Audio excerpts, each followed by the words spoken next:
Welcome to the Gentleman Project podcast. I'm Kirk Chugg. And I'm Corey Moore. Today we have Christopher Robinson, who is the CEO and co-owner of the Ensign Group. And through their affiliates, this family owns and operates and manages hundreds of thousands of acres of real estate in Utah, Idaho, Montana, Wyoming, and they're really in the conservation business. They do development and mineral and resource management, wildlife, water resources, you name it. These guys have been doing this for decades now. And Christopher is also very, very involved with local politics and serving in many different capacities on many different advisory boards and councils in the Park City area of Utah. We've been introduced to Christopher through a person that's very special to us on the podcast, Bryn LeBaron, who is Corey's assistant at Big D, and she helps us a lot with the podcast. So we want to thank Bryn for the introduction to Christopher. They are family friends and have been for many, many years. I think Christopher has watched Bryn grow up and is probably very proud of the young woman that she has turned into in her professional life. And so we wanted to give a shout out to Bryn today on the podcast. So welcome to the podcast, Christopher. Thank you. It's a pleasure to be here. I'm a little jealous of Christopher. We were talking right before we started that he owns my great grandfather's ranch in Utah today. I think my dad's jealous of that too once we were talking about it, but it's a great piece of property. So Christopher, maybe we could start with telling us a little bit about your upbringing and what made you who you are today. Like what kind of things did you learn growing up? What kind of values did you learn growing up, and who did you learn them from? That's a long story I'll make short. I'm a native of Salt Lake. My dad was 56 years old when I was born. My mother, 22 years younger, his second marriage. I'm the middle of three siblings, an older brother and a younger sister. And my dad was a huge influence in my life. He was a self-made guy that was first married on the eve of the Great Depression. Halloween, 1929, great time to get married. I suppose. He was a newspaper editor of Deseret News. At the same time, he put himself through law school by correspondence, the University of LaSalle Extension. In other words, through the mail. Oh, wow. It cost him his first marriage probably because he worked all day at the Deseret News and studied all night. But he was really driven. And my mother was 22 years younger, and I never really knew her. She died in 1966 in my fourth year of living. So to put things in perspective, I'm in my 61st year. My dad was a widower with three kids, age 6, almost 4, and 18 months at age 61. Oh, wow. Wow. So I was raised by my dad and a series of housekeepers until live-in housekeepers, 17 of them. We cycled through a few, some lasted, some didn't. But in 1972, he remarried when I was 10. And so my dad was, was most people's grandfather's age. He was a brilliant guy, very gentle guy, a gentleman, as we talk in this podcast, that was very accomplished in his own right. He taught us to work. He was constantly working. I mean, he was probably a workaholic. My stepmother always hoped that he would slow down so they could travel, but he really had no interest in travel. But from an early age, he had a ranch in southeastern Idaho, and in the village of Aramo, which is named after Chief Aramo of the Bannock Shoshone. It's south of Pocatello, what's called Marsh Valley. And we'd go up there a lot on the weekends. And then when I was 13, he sent me up there to work in the summers. And so I moved a lot of sprinkler pipe and did a lot of farming. In the summers, the cattle were on the range, in the mountains, and we were mainly putting up winter forage. but we did a lot of hunting and fishing. I lived with the ranch manager in his house, whose son to this day is my oldest and best friend. And this was when we were 13. And we'd rebuilt small block Chevy engines and put them in like classic vehicles. I had a 1956 GMC pickup, step side pickup with wraparound glass and a big chrome bumper. And I pulled the six banger out of it. We dropped in a 283 small block Chev that we'd bored out and put a big cam in it, headers and cherry bombs, drag raced. And we had a lot of fun. We learned to work.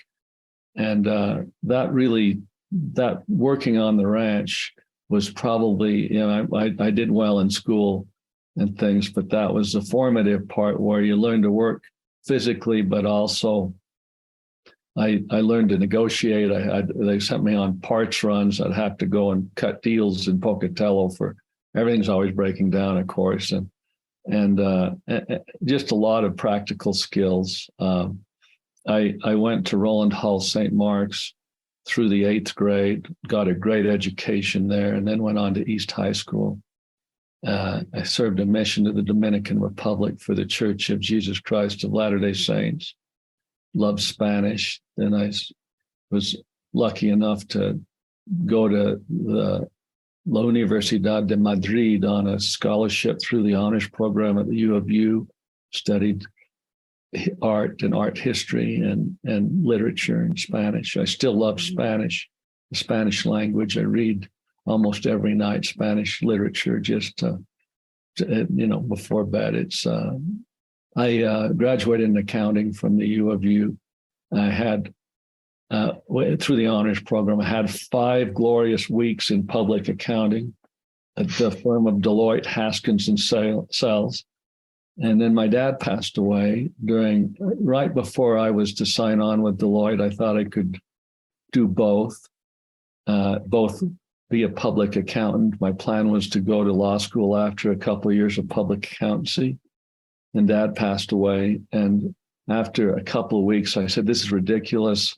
I had worked as my dad's assistant, as his bookkeeper, as his personal secretary, kept his correspondence, his books, did his tax returns, and worked across the kind of a partner's desk from him. And so when he passed away, he had varied interests with a lot of other partners, but I knew, I was there. I knew where the bones were buried, so to speak, and it was foolish to think I could serve 2 masters, Deloitte, and try to make sense of what Dad had left. So I gave notice and quit, and have been working with my brother and sister. My dad always said that if anything ever happens to me, you should stick together.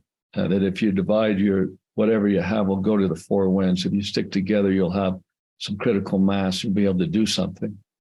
I've had some great mentors. I had a mentor, my dad's business partner, a man named David Lester Freed, who was 3 years younger than Dad, but and many of you may have known him. He was well known in Salt Lake as the father of tennis. The Salt Lake Tennis Club was founded after him, and my dad and he were business partners.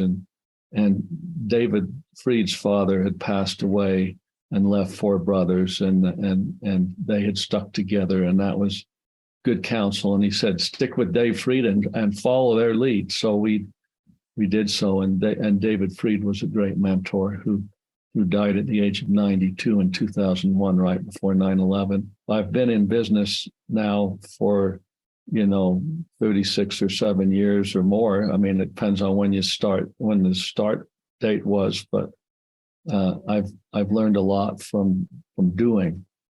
While I've got a degree in accounting, the real degree comes from doing, from saying yes, putting yourself out there in sort of unfamiliar territory, and then just seizing opportunities, volunteering, or if there's a chance to go to Spain on a study abroad, sign me up. Yeah, I'd like to do that. Or to do an internship. I had a lot of good experiences through the Hinckley Institute of Politics at the U that I'd always had an interest in decision making in both public and private sector, and so politics is that in the public sector, right? And so I did an internship at the state legislature for Rob Bishop from the first Congress, who was then a junior House member in the Utah House, kind of a long-haired radical in those days. But I've had some good experiences. Maybe you should ask other questions. I could go on forever. Well, Christopher, that's great advice. I love that you need to seize opportunities outside of your comfort zone. You obviously wouldn't have amassed the resume that you currently have without seizing some of those opportunities. And I'm sure the people in your family saw some of those things transpire over the years as well, and have learned from you in that way.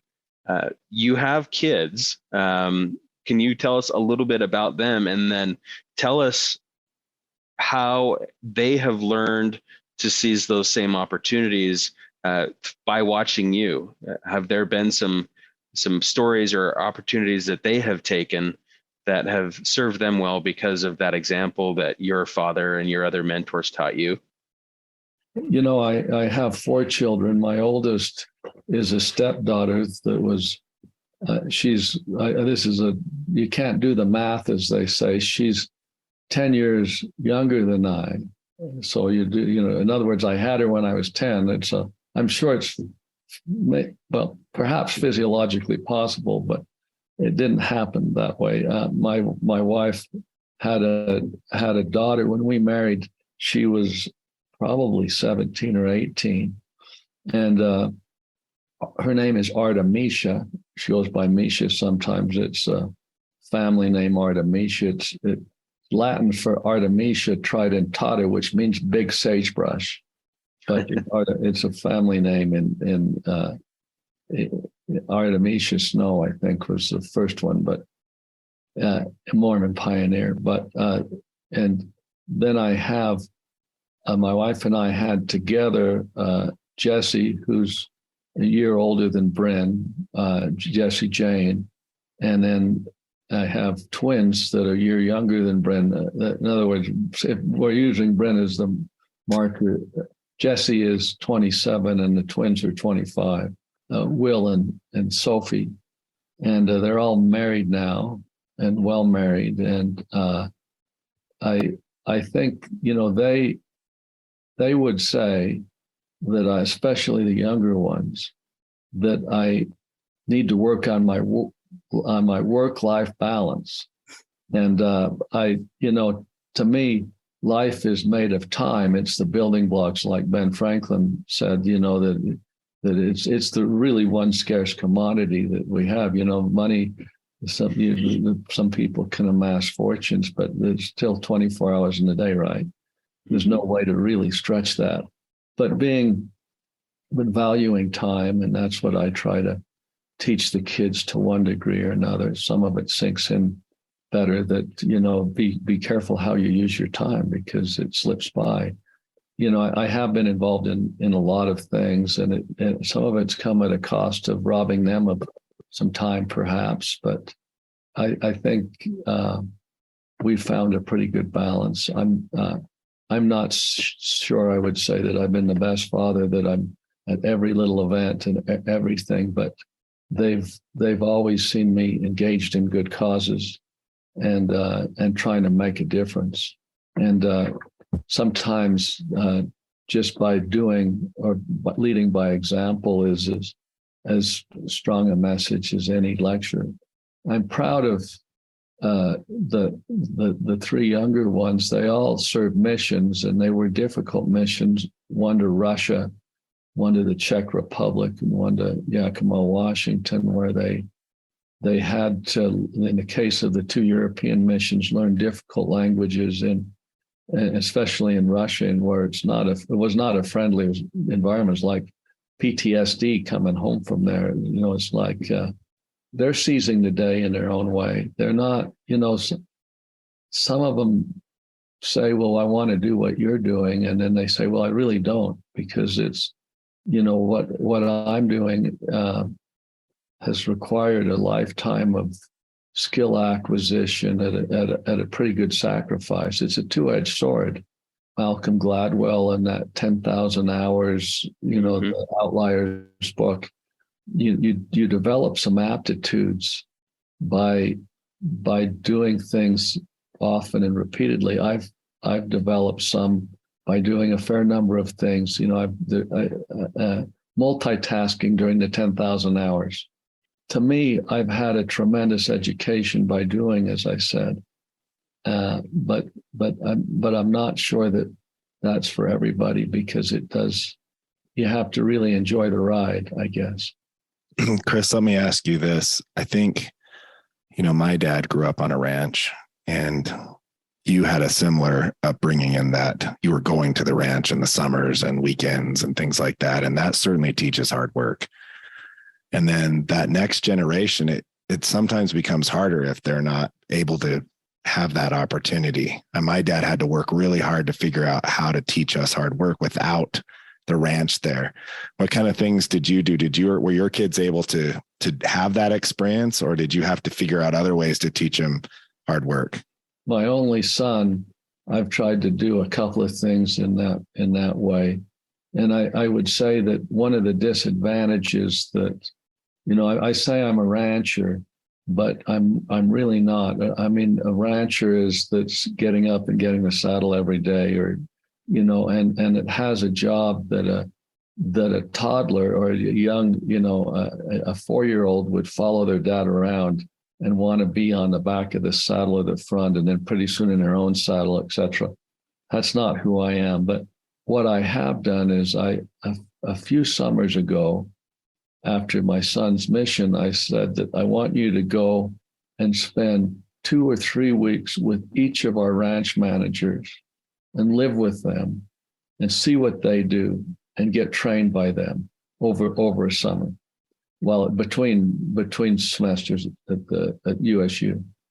And Will did that, and it was circuit training, get out and they're all different, and there's a handful of them, 6 or so different men under whose roofs he stayed and ate their food, their table, and worked with them. And then this last summer, my son Will's got married a couple of years ago, and he's during the summer he was working for us, and I'd go down in the office and his eyes were glazed over, and I said, he needs to get out on the land. And so we have a fifth wheel toy hauler. He said, I want you to take that toy hauler. I'm going to assign you to go stay on the Potter Creek Ranch, and you work for the ranch manager up there all summer, you and your wife.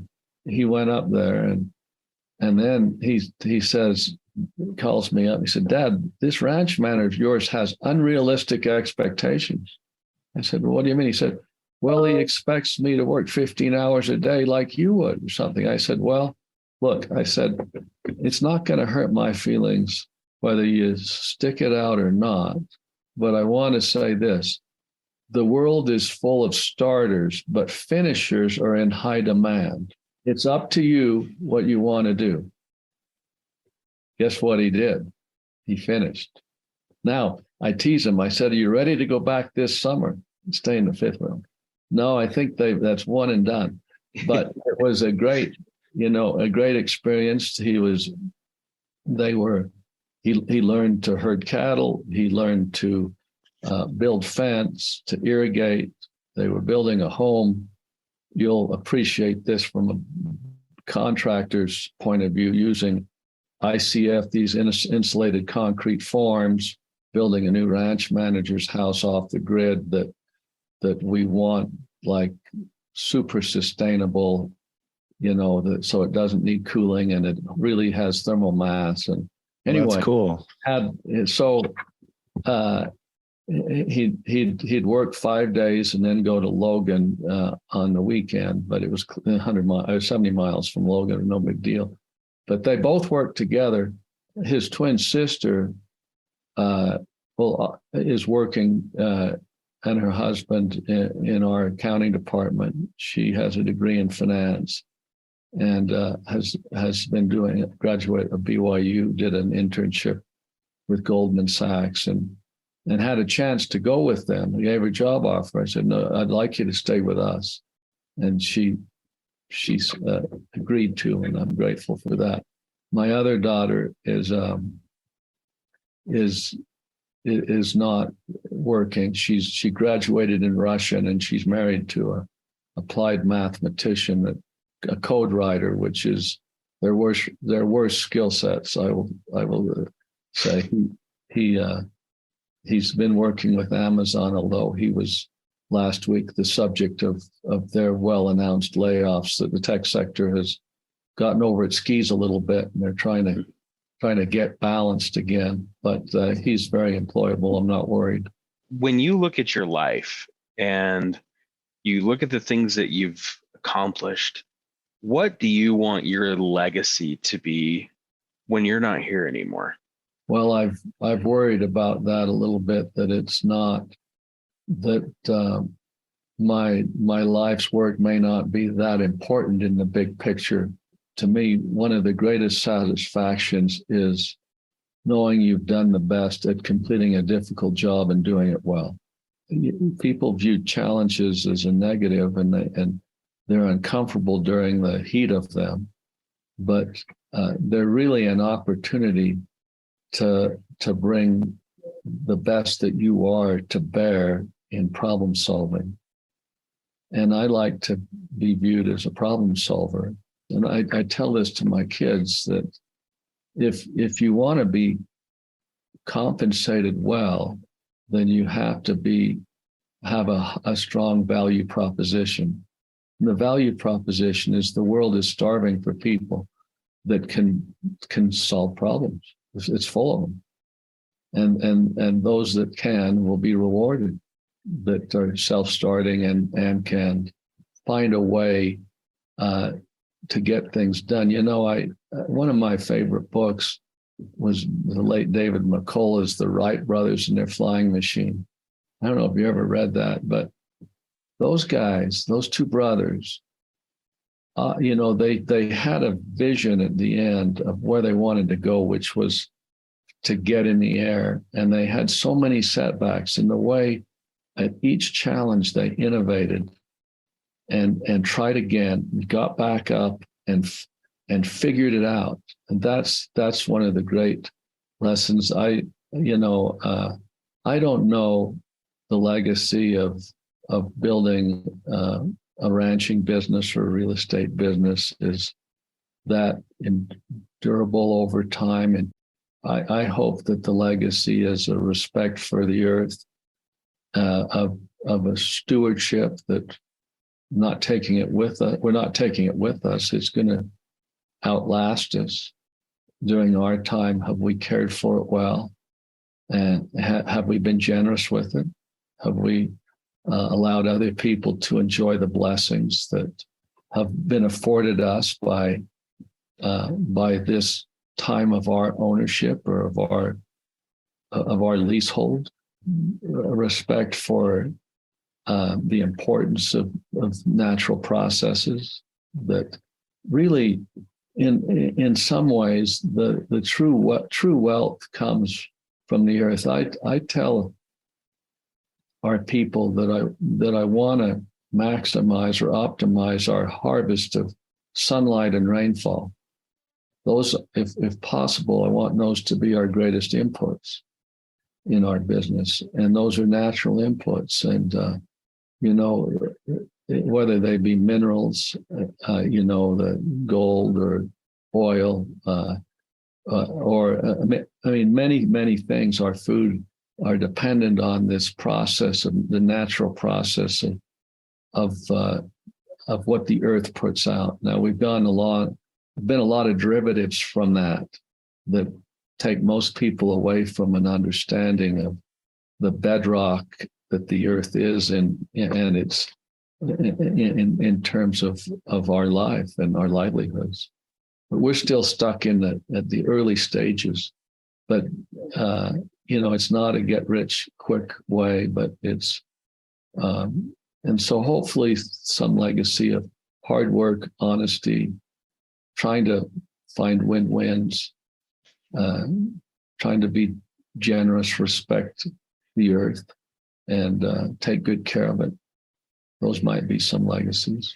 I love that. I had a conversation with my grandfather that I'll never forget. This last fall, we were sitting up at the pond on our ranch, and he was talking about, acquiring the property and how he wanted to be generous with it with other people who didn't have the opportunity to bring their family to the mountains. And then he just turned to me and said, I don't really consider that I've ever really owned this place. I'm just a steward of it, and it will exist long after I do. And hopefully when I get to the other side, I will have done a good job of caring for it and taking care of something that really just belongs to God. And so I'll never forget that. And you just kind of paraphrased that wonderful lesson that I learned from my grandfather. I think that's something very valuable to teach our kids. Yeah, well, we are just passing through. We have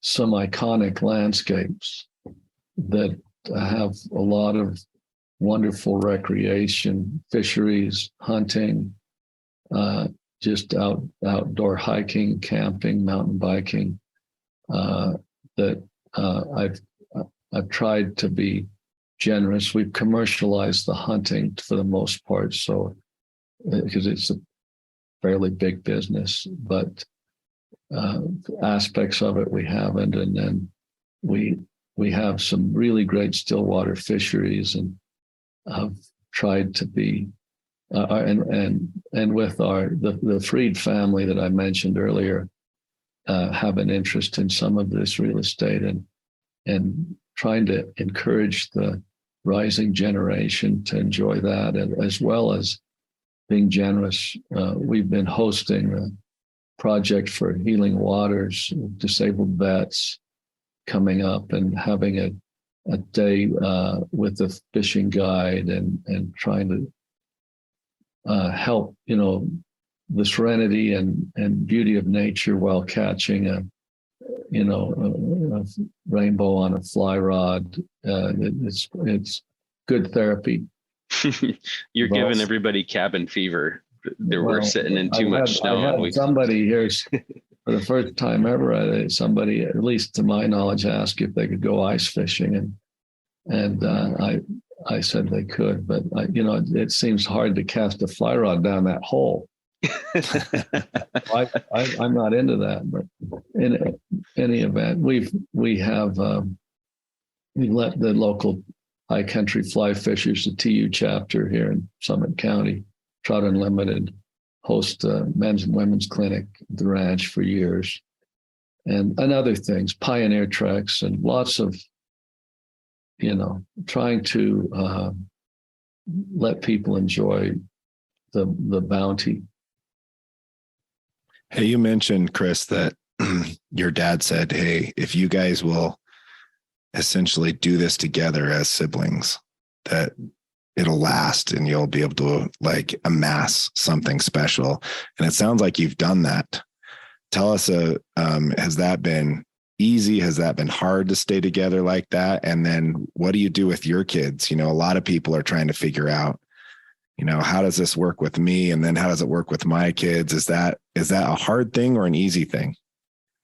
Well, it's a work in process. Obviously, I have my brother Alex and my sister Victoria have been and are terrific partners. The next generation will be interesting. My siblings, and there are eight in the next generation of my siblings and their kids, and they're all great kids. So some of them are working in the business. Some of them have gone out and are achieving on their own. Especially my brother's kids are doing well finding out, that they're not as connected to it, frankly, and finding the best way. That succession is a work in process. I think that's an open question, and that gets to somewhat the legacy, right? It could be dismantled. I think you're just what little I know about the Moores. With your dad has transitioned, the leadership to Big D, to you, Corey, and that means that he has a lot of confidence in you, because it's not a trivial thing. The construction juggernaut that the principals have created them. So, yeah, I've been lucky. I grew up and was taught lots of good values and hard work, and was given an opportunity. And some families that works with, and some families it doesn't. And but I've been blessed. But I look back and I think about how I got to where I am, and I think about my kids, of course, and how am I going to teach them the right values, which is why the Gentleman Project exists in the first place, is Kirk and I brainstorming. How do we instill our values and our vision of life into our kids? And I'm going to ask you a favor, and that is, I'd like to have my boy do a summer on one of the ranches. I think that would be awesome. Yeah, well, it's not for the faint of heart. I mean, the trade-off, right, is that nowadays, kids have very action-filled summers. They go on vacations and they go to camps and things. I missed out on much of that, but I think it was worth it in the end. In any event, I think they could give up one summer. Yeah, one summer is probably okay. I maybe took it to excess, but I want to reiterate that my brother Alex and sister Victoria have been terrific partners. They've shown tremendous faith in me as I've taken the laboring oar on much of this. Some of you have heard of Mariner Eccles, who was the first chairman of the Federal Reserve, and my dad always used to talk about Mariner and George Eccles. And my dad ran Mariner's Senate campaign, and when he came back from being chairman of the Fed, he wanted to run as a U.S. senator. He was a New Deal Democrat. It wasn't going to fly him. Dad told him that, but he still ran the campaign. But there were two. David Eccles had two wives, Ellen Stoddard, and I forget the second one. And the children of Ellen Stoddard stayed together, and they were George and Spencer and Mariner and Willard, or I don't know all the names, but they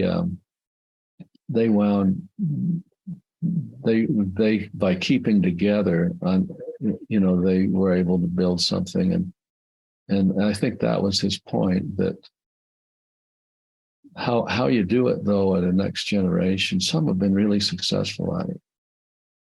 I hope we will be too, but it when you're in the trenches every day, it's hard to worry about the distant tomorrow.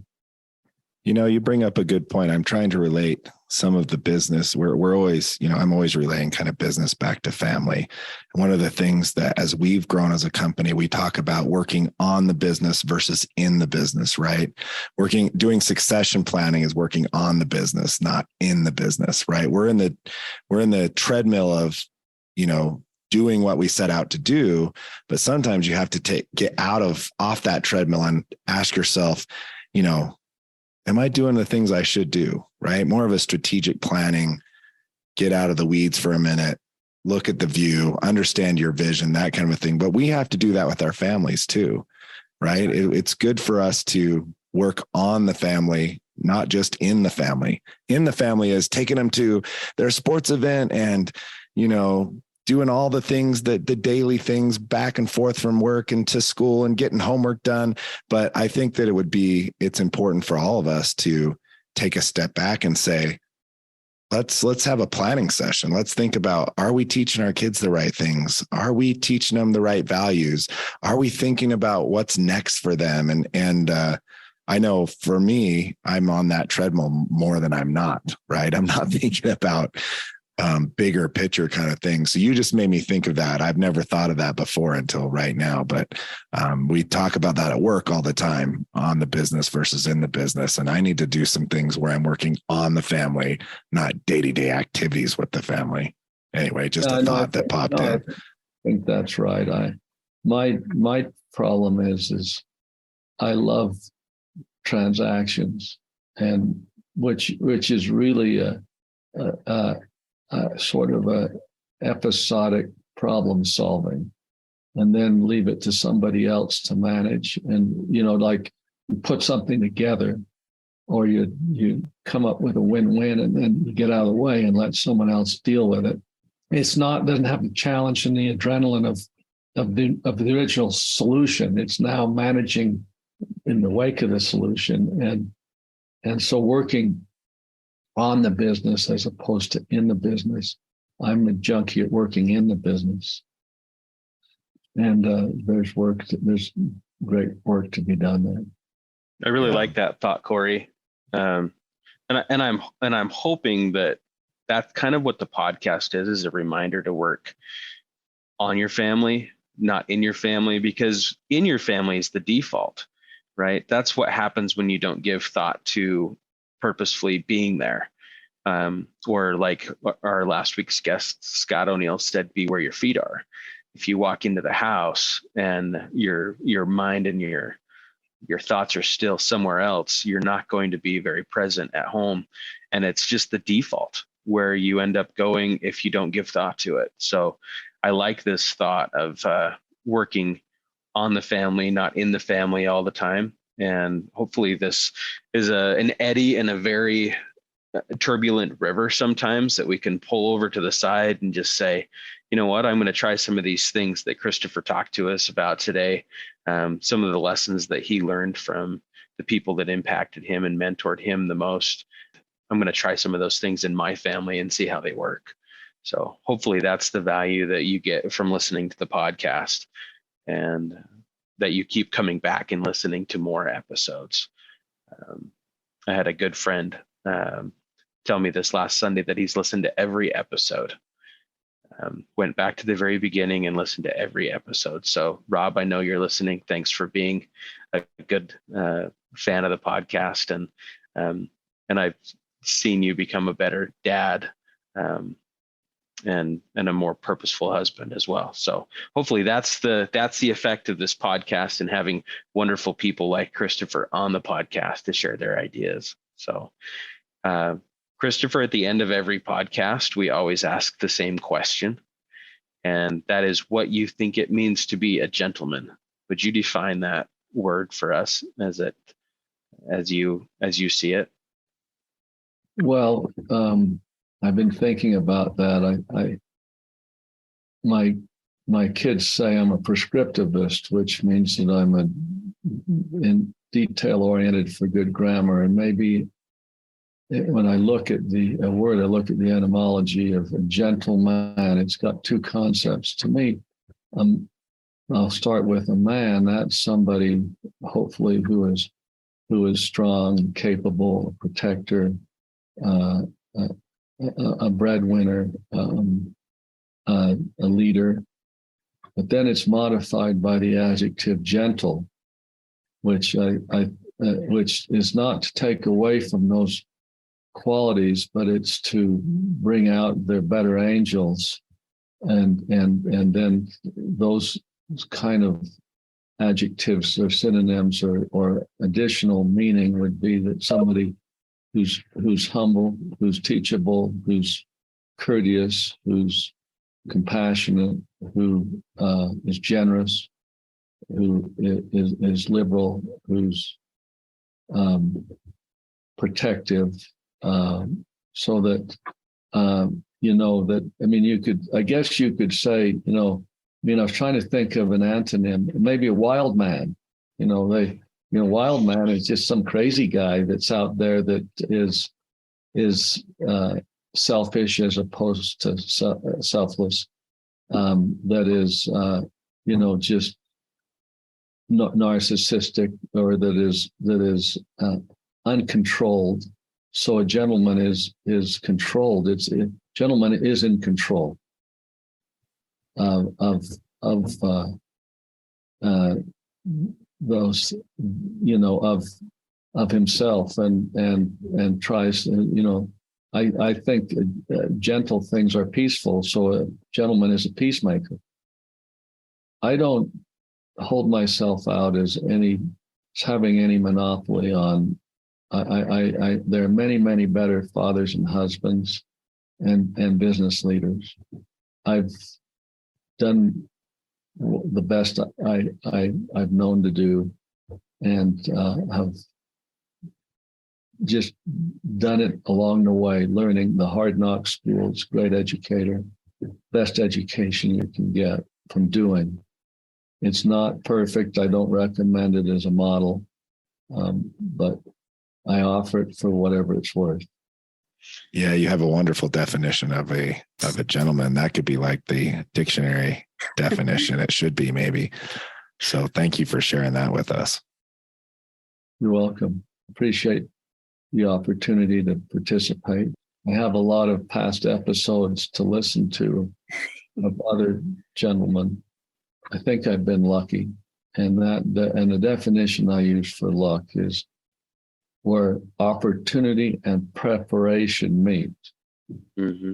And it's not dumb luck. It's that you've taken the steps to be prepared, and then an opportunity comes along.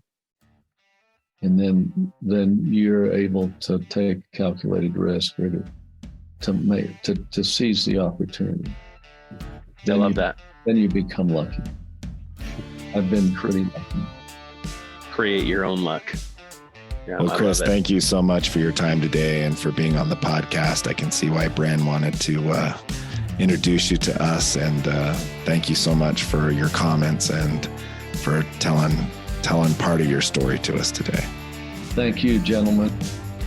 Thanks for joining us on the podcast today. We really do appreciate your time. If you wouldn't mind, hop over to Apple Podcasts or wherever you listen to your podcasts. Give us a review and a rating. That really helps the reach of the people that are listening to the podcast and helps other people find us. If you want to do a New Year's resolution and do something kind for somebody else, do something kind for us today and hop over there and give us a review and a rating. We do really appreciate it. Thank you, Chris, for being with us today. We hope that you found value. If you found value and thought that somebody's name popped into your head while you were listening to the podcast that you should share this with, please act on that thought and share that with them. Thanks for joining us on the Gentleman Project podcast. I'm Kirk Jug. And I'm Corey Moore. Have a great day.